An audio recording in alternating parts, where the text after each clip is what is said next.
అందరికీ నమస్కారం అండి।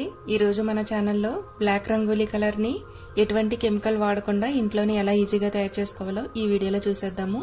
సో ఫ్రెండ్స్ లేట్ చేయకుండా వీడియోలోకి అయితే వెళ్ళిపోదాము। బ్లాక్ రంగోలీ కలర్ ని ఇంట్లోనే చాలా ఈజీగా తయారు చేసేసుకోవచ్చండి। దీనితో అందమైన డిజైన్స్ వేసుకోవచ్చు। ఇది చాలా తక్కువ ఖర్చుతో ఇంట్లో ఉన్న వాటితోనే ఎలా తయారు చేయాలో చూసేద్దాం। బొగ్గు తయారు చేసుకుంటున్నానండి। దీనికోసం కొబ్బరి చిప్పల్ని కాల్చి బొగ్గు తయారు చేసుకోవాలి। మీ దగ్గర ఇలా కొబ్బరి చిప్పలు అవైలబుల్ గా లేకపోతే ఇస్త్రీ చేసే బొగ్గులు కూడా తీసుకోవచ్చండి। అవి మనకి ఇస్త్రీ బండి దగ్గర అవి దొరుకుతూ ఉంటాయి అన్నమాట। కొంచెం మనీ పే చేసి వాళ్ళ దగ్గర నుంచి తెచ్చుకుని ఈ రంగోలీ కలర్ ని చేసుకోవచ్చు। చూసారు కదా, ఇలా బొగ్గు తయారు చేసుకుని దీన్ని పూర్తిగా చల్లారనివ్వాలన్నమాట। ఒక ప్లేట్లో వేసి దీన్ని పూర్తిగా చల్లారనివ్వండి। నేను ఇక్కడ 3 కొబ్బరి చిప్పలను అయితే తీసుకున్నాను। 3 కొబ్బరి చిప్పల్ని ఇలా కాల్చి బొగ్గు చేశానండి। ఇప్పుడు దీన్ని ఒక మిక్సీ జార్ తీసుకుని అందులోకి ఇప్పుడు ఈ బొగ్గులోకి 2 టేబుల్ స్పూన్ల బియ్యపిండి వేసుకోండి। మీకు బొగ్గు క్వాంటిటీని బట్టి బియ్యపిండి వేసుకోండి।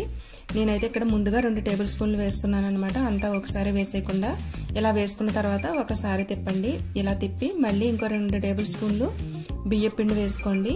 ఇలా వేసుకున్న తర్వాత కొంచెం వాటర్ వేయండి। వాటర్ వేయకపోతే ఈ పిండి నల్లగా అవ్వదండి। సో వాటర్ వేసి దీన్ని మెత్తగా మళ్ళీ గ్రైండ్ చేసుకోవాలి। చూసారు కదా ఎంత నల్లగా ఉందో। ఇలా బియ్యపిండి వేసి వాటర్ వేసి దీన్ని గ్రైండ్ చేసుకోవాలి। ఇలా గ్రైండ్ చేసుకున్న తర్వాత ఒక ప్లేట్లోకి ట్రాన్స్ఫర్ చేసుకుని దీన్ని బాగా చేత్తో కలుపుకోండి।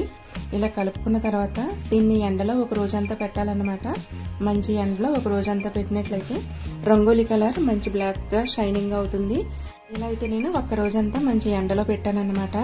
చూసారు కదా, రంగోలీ కలర్ మంచి బ్లాక్గా షైనింగ్గా తయారైంది। ఇప్పుడు దీన్ని మనం ముగ్గులు పెట్టుకోవచ్చు, లేదంటే ముగ్గుల్లో ఫిల్ చేసుకోవడానికి చాలా బాగుంటుంది। చూసారు కదా ఫ్రెండ్స్, బ్లాక్ రంగోలీ కలర్ తయారీ విధానం। ఐ హోప్ మీకు ఈ వీడియో నచ్చిందని అనుకుంటున్నాను।